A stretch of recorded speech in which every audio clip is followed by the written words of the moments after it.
సముద్రం దగ్గరేమో చీల్చేసి నడిపించాడు, పేతులనేమో ఏమి చేర్చకుండానే నడిపించేశాడు. హల్లెలూయా. ఆయన ఇష్టం, ఎలాగైనా కాపాడుతాడు నిన్ను, అలాగే కాపాడాలని ఏముంది. ఇశ్రాయేలీనేమో ఎక్కువ మంది జనాంగం కాబట్టి కొంచెం గొడ్లు పశువులు అన్ని ఉన్నాయి, చిన్నపిల్లలు ఉన్నారు కాబట్టి మొత్తం తీసుకొని అంతం ఏర్పాటు చేసేసి నడిపించాడు. పేతురు అక్కడే కాబట్టి ఆ నాకులా నువ్వు కూడా వచ్చి నడుచుకుంటాని నీళ్ళనేమి విడగొట్టకుండా నీళ్ళ మీద నడిపించేశాడు.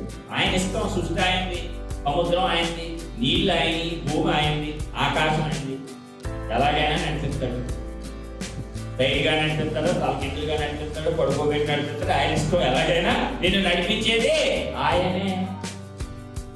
కాబట్టి మనము ఆయన మన హృదయం అనే తలుపు యొక్క తట్టుతున్నప్పుడు వెంటనే ద్వారం తెరిచేద్దాం. ఆయన ఆహ్వానించి ఆయనే కనుక ఉంటే చక్కగా మనం ప్రతి శ్రమ మీద నడుచుకుంటూ వెళ్ళిపోతాం, నీళ్ళ మీద నడుచుకుంటాం. హల్లెలూయా. అప్పుడు నీళ్లు పేతురు తల మీద ఉన్నాయా, పాదాల కింద ఉన్నాయా? పాదాల కింద ఉన్నాయి కదా. దేవుడు వైపు చూసినప్పుడు, నువ్వు నడుస్తున్నప్పుడు ఏ సమస్య అయినా నీ పాదాల కింద ఉంటుంది. అది సాదృశ్యం. హల్లెలూయా. నువ్వు లోకం వైపు చూసావా, అదే నిన్ను చేసి అది నీ నెత్తి మీదకి ఎక్కుతుంది. ఇదే రహస్యం. ఓకేనా? ఇదే లాజిక్, ఇంకేంలే. నువ్వు దేవుని వైపు చూసావా, అది ఎంత ప్రమాదకరమైనదైనా అది నీ పాదాల కింద ఉంటుంది.